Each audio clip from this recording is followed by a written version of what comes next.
Brokeback Mountain. Brokeback Mountain they didn't want you to see, of course. Don't see Brokeback Mountain. I actually asked somebody if he'd seen Brokeback Mountain. I swear to God, the guy goes, I haven't even heard of it. You know, how fucking homophobic do you have to be?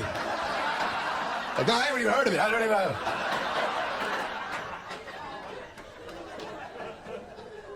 Look, Brokeback Mountain is one of those movies that really tests, you know, your limits of tolerance. Because I used to think, I don't care if someone's gay or not. I'm convinced people are born the way they are. Who gives a shit, you know? And yet, when you make a gay cowboy movie and you call it Brokeback Mountain, you're testing my ability not to giggle all the way through the trailers. And I'm going like, is that for real? This is a real movie?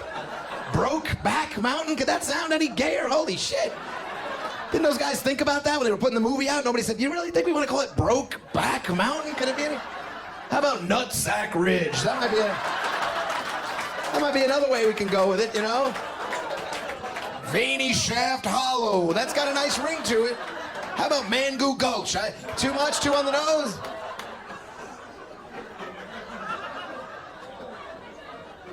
You know, a lot of people, conservative people, say that gay people getting married, that would violate the sanctity of marriage. The sanctity of marriage. Is anybody here married? Yeah. Does it feel like a gift from God to you? Sanctity? The sanctity of marriage. First of all, what would Jesus do? Not get married, all right? That's the first thing. That's lesson number one. Because Jesus could have never accomplished the things he had to accomplish if he had been married, let's face it.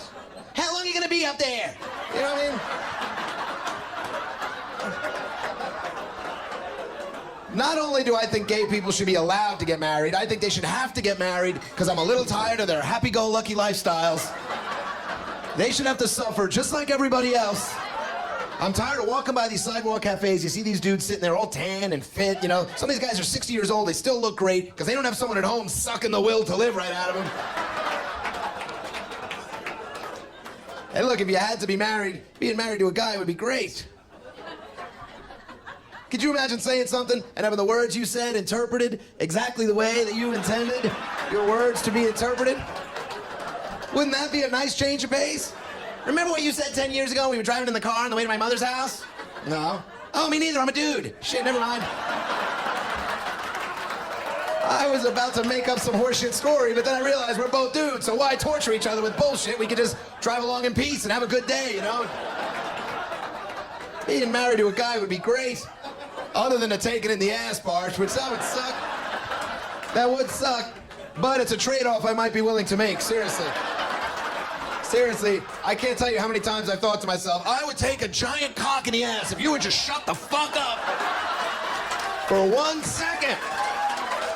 Just one second.